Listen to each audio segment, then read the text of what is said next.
I'm actually announcing today that we will be starting the school year on August the 17th, and we will be doing that virtually. This is not to say that we are going to do virtual for the entire year. It's not to say that we're going to do virtual for the first semester. It's not to say we're going to do virtual for any specified amount of time. However, it is to say that we will be starting the school year on August 17th in a virtual environment. This decision has been weighing on me for a while.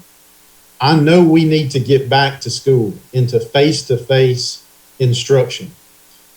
That's why we were originally trying to offer two options in order to try and accommodate everyone. Our teachers are awesome, and they have done and will continue to do an awesome job virtually.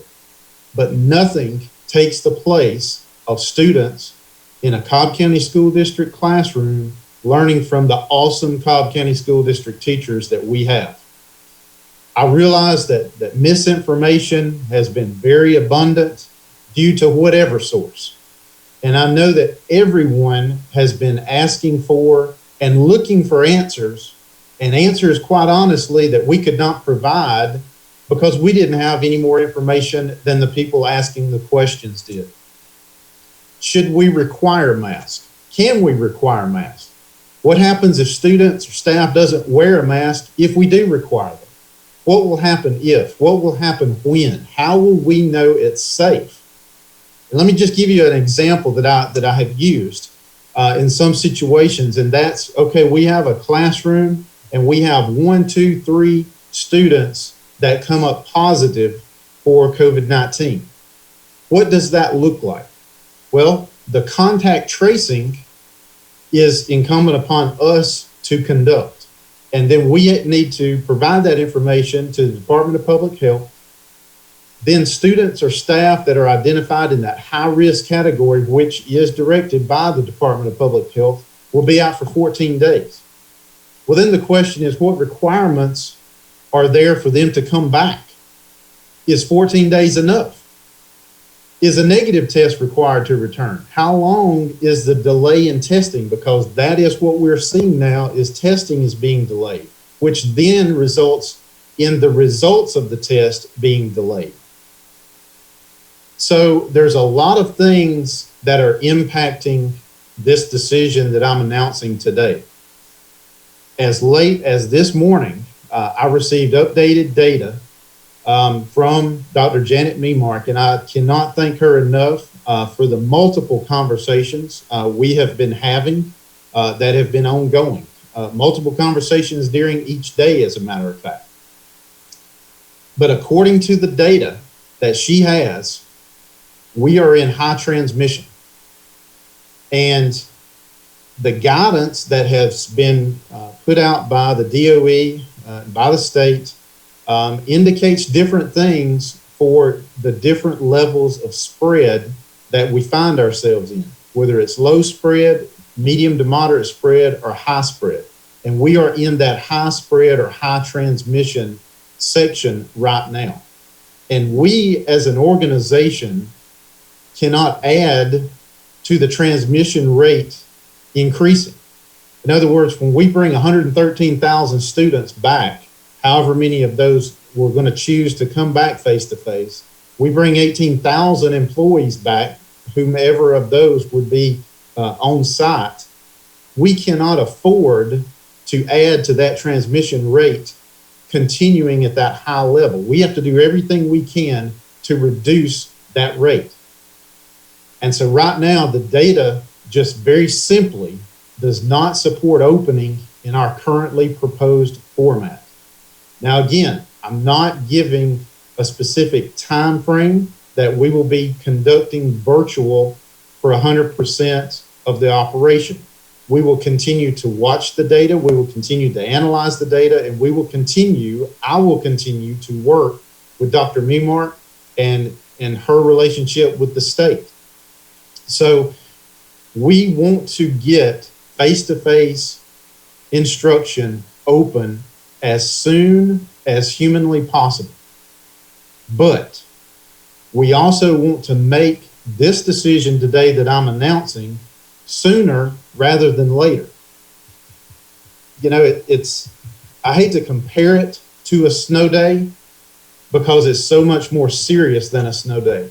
But as far as getting the information to our parents and staff and students as soon as possible, that is comparative to when we have a snow day. We try to make the decision the day before to make sure we can give parents that ample time to prepare and plan for the next day when their students are going to be out of school. It's just a few days more than 4 weeks prior to the start of school.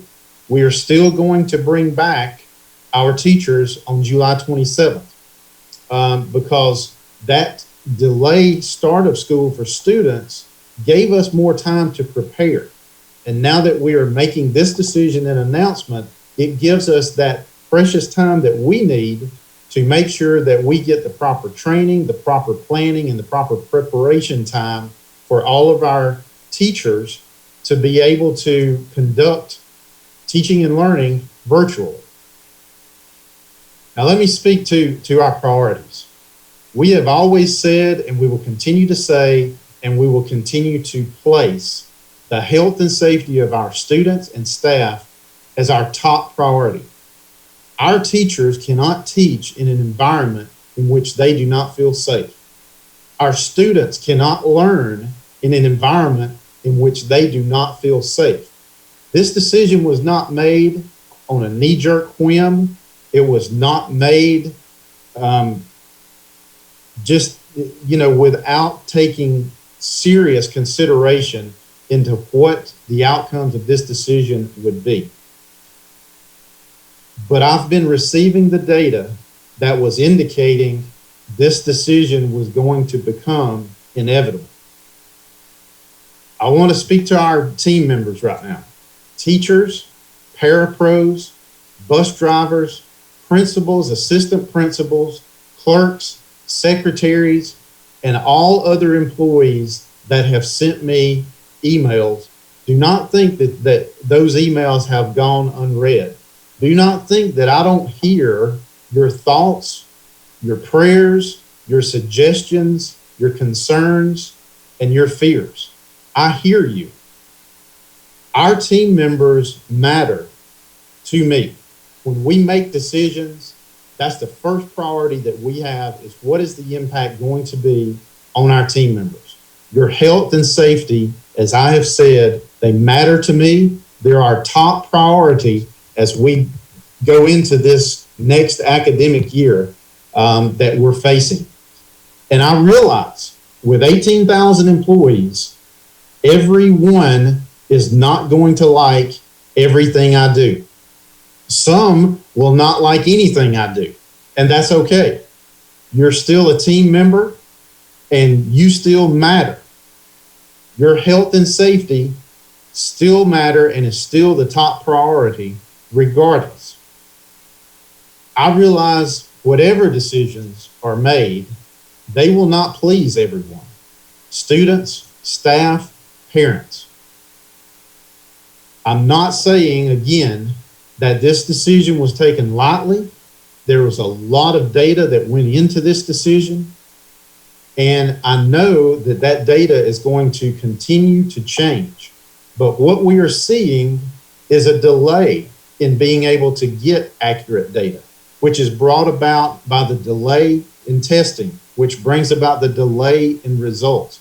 And then we're also starting to see perhaps the virus is actually positive much longer than the 14-day period that is now being identified as sometimes 20 or 30 days. So there was a lot of unknowns. Quite honestly, the bottom line question and had to be answered was, can we ensure we can open school in a face-to-face instructional environment and ensure a safe environment for our teachers, for our other employees, and for our students? And we just could not make that assurance. We could not make that statement. We will continue to communicate as we receive updated data, and we want to open face-to-face instruction just as soon as we possibly can, but we have to make sure that it will be safe to resume. Now, there will be many dominoes that have to fall after this. Athletics. We are not postponing or canceling athletics. We will be following what the GHSA is providing guidance on. We will be continuing to make those decisions based on that guidance, but right now we are not canceling any sports. Now, everything related to school will be suspended. And what I mean by that is after school clubs, whatever those might be, after school program, the ASP, those will be suspended until we are back in face-to-face instructional environment. And we will make those decisions as we get closer to that opening date. Now, one of the things that has been brought up and we have been planning for since we closed on Friday the 13th back in March, and that is devices. We understand that there are many families out there that are in need of devices, whether it be a single child household and you just simply do not have a device that will provide the proper access for obtaining the teaching and learning virtually, or whether it's a household with multiple students and you only have one device or you don't have enough devices. So that being said, our plan has already been in place and we've been planning on this. We literally have tens of thousands of devices identified that we will be making available to those students in need. As you have seen on the portal registration, the intent there, we had a hiccup and we got that fixed immediately, was to be able to provide us with hard data on those students wanting to do virtual but needing a device. I'm going to ask you to still go on the portal and do that registration so that we can get some more accurate data from the families and students. And then we will be conducting that process through your local school. We will be communicating the details of that first through our schools. Our technology department will have to make ready the devices to make sure that we have the proper number. They've already started that process, as a matter of fact, but we just have to make sure that we have the proper setup on those devices for students to utilize at home. Now, again, as I told the MDJ after the commissioners meeting, I cannot say that we can provide a device for every student because we simply don't have 113,000 devices and we can't afford 113,000 devices. But what I can say is I am very confident that we can provide devices for those families in need in those two situations I just described. So that being said, we will be communicating that. I have not communicated to staff about this decision. This decision is the first, or today rather, is the first announcement that we are making. Again, I just wanted to make sure that I had the latest possible data in my hands to discuss properly as we make this announcement.